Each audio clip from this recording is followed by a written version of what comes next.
সব জায়গায় গরু চুরি হয়, মাঝে মাঝে হয় না? আমাদের ওইদিকে একবার গরু চুরি হয়েছে। তো মালিক খবর পেয়েছে যে নির্দিষ্ট একটা গ্রামের চোররা তার গরু চুরি করে নিয়েছে।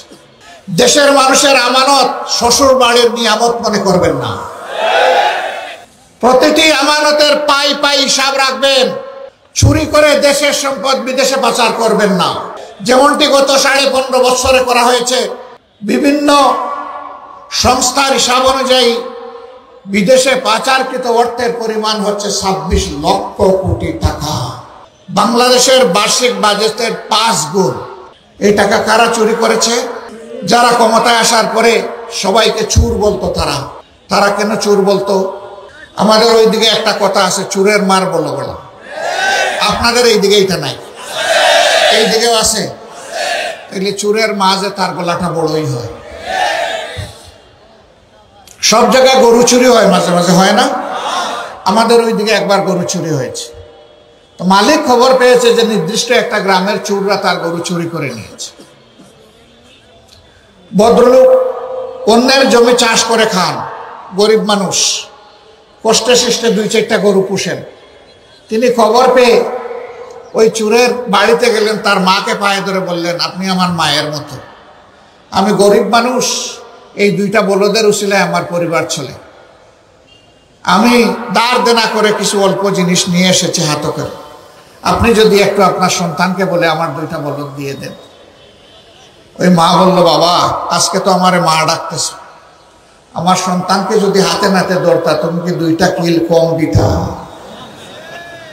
হিসাব করে তো সবগুলাই বসাইয়ে দিতা।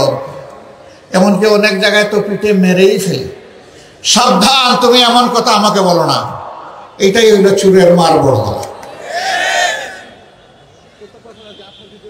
যারা এই কাম করেছে, আকাম কুকাম করেছে, বাংলাদেশকে ফুকলা করেছে, সেটা আমরা দেখছি না। দেশে হোক বিদেশে হোক, যেখানে যার জন্য উপযুক্ত তার চিকিৎসা নিশ্চিত করব। আমরা সরকারের কাছে এরপরের দাবিটি আমরা জানিয়েছি যে আপনারা সংস্কার করে দেরি না করে একটা সুষ্ঠু নির্বাচন দিন। আশা করি তারা সেদিকে যাবে। আমরা এরপরে দাবি দিয়েছি বাজার মূল্য মানুষের নাগালের ভিতরে নিয়ে আসুন। এখনো আওয়ামী সিন্ডিকেট বিভিন্ন জায়গায় বসে আছে, তবে পুরোনো সিন্ডিকেটরা বলে, ভাই আমাদের জমিদারি এখন নতুন জমিদারের হাতে চলে গেছে, এখন আমাদের হাতে আর এটা নাই। আমরা নতুন পুরাতন কোনো সিন্ডিকেট দেখতে চাই না। মানুষের উপরে এই জুলুম বন্ধ করতেই হবে। সরকার যদি উদ্যোগ নেয়, আমরা আমাদের সর্বশক্তি দিয়ে সরকারকে সাহায্য করবো ইনশাআল্লাহ। এদেশের মানুষ সাহায্য করবে ইনশাআল্লাহ।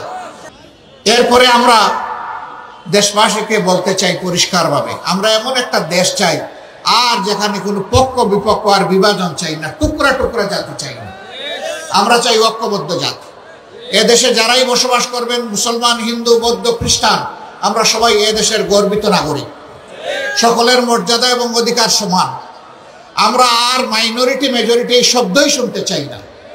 এখন বিভিন্ন ধর্মীয় সম্প্রদায়ের লোকেরাও বলেছেন এই কথাগুলা বলে বলেই আমাদেরকে শোষণ করা হয়েছে। আমরাও চাই না। আমরা এখন সবাই এক, নারী পুরুষ নির্বিশেষে এই দেশকে আমরা গড়ে তুলবো ইনশাআল্লাহ।